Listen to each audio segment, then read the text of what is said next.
I'm the worst kind of Persona fan. Imagine this. You've been a fan of the Persona series so much that it takes place in many different aspects of your life. You listen to the game's soundtrack consistently, participate in deep conversations about the games. Heck, a lot of the things that you consume are from YouTube videos examining the many different topics in each game. You've learned so much that you practically know everything within the series. Yet you've only beaten one of the games yourself. Everything you consumed over several years of your life was never experienced firsthand. You were being spoon-fed all of this knowledge through other people's experiences instead of indulging in the games yourself. And it was at that time where I realized that I was the worst kind of Persona fan. The Persona fan that knows everything, but only through a glass mirror.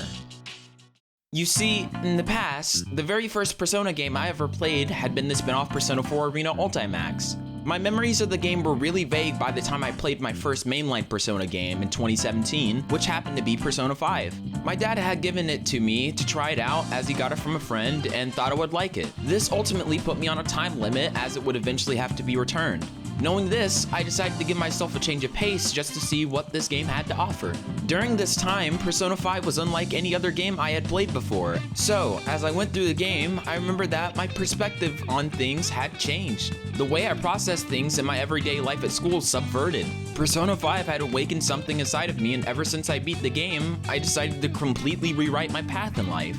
I started making friends and happened to find one that heavily loved Persona 3. We talked about Persona daily and started sharing so many interesting things we learned throughout the series. It was a really amazing time in my life, and I have Persona 5 to honestly thank for it. But now, things have changed. As I grew older, I started to research relentlessly into the other Persona games and Atlus's other series. Every day, watching video after video, building up and compiling so much information about each series. Persona 1, Persona 2 Innocent Sin, Persona 2 Eternal Punishment, Persona 3 FES, Persona 3 Portable, Persona 4 Golden, Persona 5, Persona 5 Royal, Arena Ultimax, Persona Q, Q2, SMT Nocturne, SMT4, Apocalypse, SMT5, Devil Summoner, Soul Hackers 2. So much information. But everything I consumed, it never felt enough.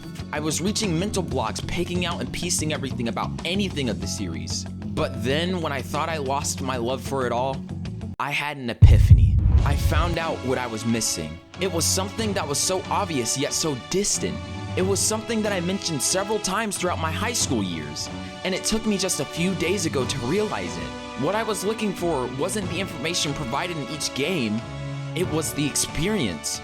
The missing puzzle piece.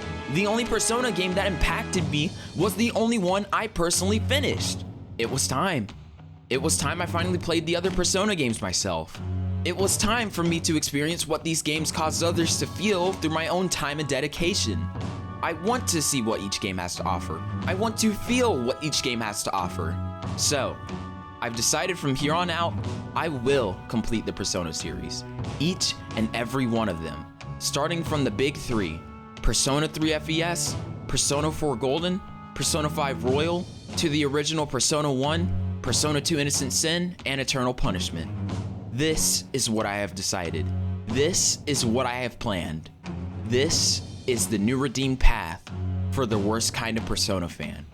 Persona content coming soon.